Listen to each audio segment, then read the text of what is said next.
নাকি সবকিছু কিন্তু ক্লিয়ার করা হয়েছে।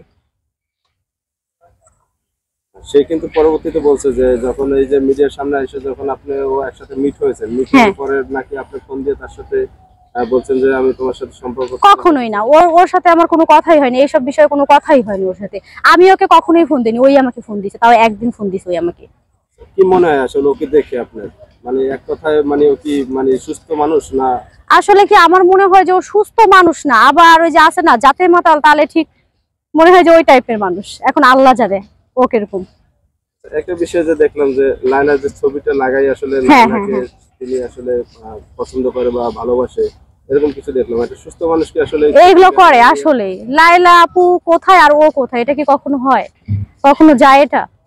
এটা কি তাহলে মূলত কি ভাইরাল হওয়ার জন্য? ভাইরাল ছবি টবি ইসে গলায় ঝুলাইয়া কি অবস্থা, লায়লা আপুকে বিয়ে করতে চায়, ভালোবাসে, এটা সেটা, কি একটা অবস্থা।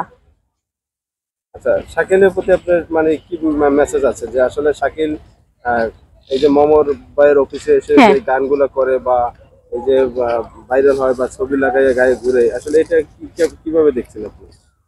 এটা কিভাবে দেখতেছি বলতে, ও শুধু ভাইরাল হওয়ার জন্য এগুলো করতেছে, এটা আসলে কি বেশি বাড়াবাড়ি করতেছে। মানে ভাইরাল প্রত্যেকটা মানুষই চায় যে সে ভাইরাল হোক, কিন্তু ও একটু বেশি বাড়াবাড়ি করতেছে, যেটা মনে হচ্ছে এটা করাও ঠিক না। আচ্ছা, পরবর্তীতে যদি কোনো আপনাকে নিয়ে ভিডিও করে বা আপনি যদি তার কাছে এরকম যান, তাহলে সেক্ষেত্রে কি করার আছে?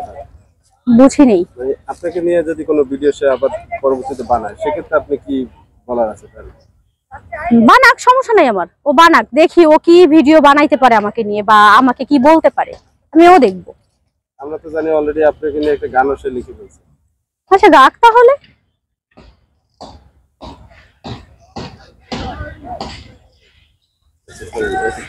আমাকে জানতে চাই আপনার কাছে যে আপনি তো সোশ্যাল মিডিয়াতে দীর্ঘদিন ধরে আছেন, তাই না? এই যে লায়লা মামুনের একটা গুঞ্জন, ভালোবাসা, এইসব বিষয়ে একটু আসলে যদি বলতেন, এটা আসলে আপনার দৃষ্টি দিক থেকে কেমন? তাদের এটা তো আমি অনেক আগে থেকেই দেখতেছি যে লায়লা, তারপরে মামুন, প্রিন্স মামুন, এরা দুইজন টিকটক থেকে আপনার পরিচয়, তারপরে নাকি আমি শুনেছি যে 6 মাস ওরা কথা বলেছে ফোনে, তারপরে দেখা। যাই হোক, ওদের ভিডিও বা ওদের সময় বেশ ভালোই কাটছে, কিছুদিন ভালোই কাটছে, দেখছি আমরা ওর ভিডিও দেখছি, ভালো লাগছে, দুইজনের ভিডিওই ভালো লাগছে, খুবই ভালো লাগছে। বা ওদের মানে অনেক সময় দেখছি আমরা টিকটকে, তো ওরা সবকিছুই শেয়ার করছে না, ফেসবুক টিকটকে সবকিছুই শেয়ার করছে, তো আমরা দেখতে পাচ্ছি সবকিছু মিলিয়ে ওদের যে রিলেশনটা, ভালো খারাপটা আমাদের কাছে ভালোই লাগছে।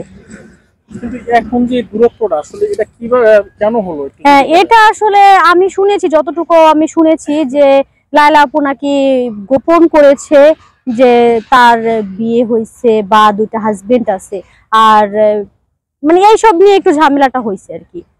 আসলে একটা মেয়ে মানুষের এই কথাগুলো কি লুকানো ঠিক না? এটা লুকানো ঠিক না, কিন্তু এখন আপু কেন এটা করছে লায়লা আপু, এটা তো আমি জানি না, কিন্তু যা হয়েছে এটা যখন এতটা সময় কাটানোর পরে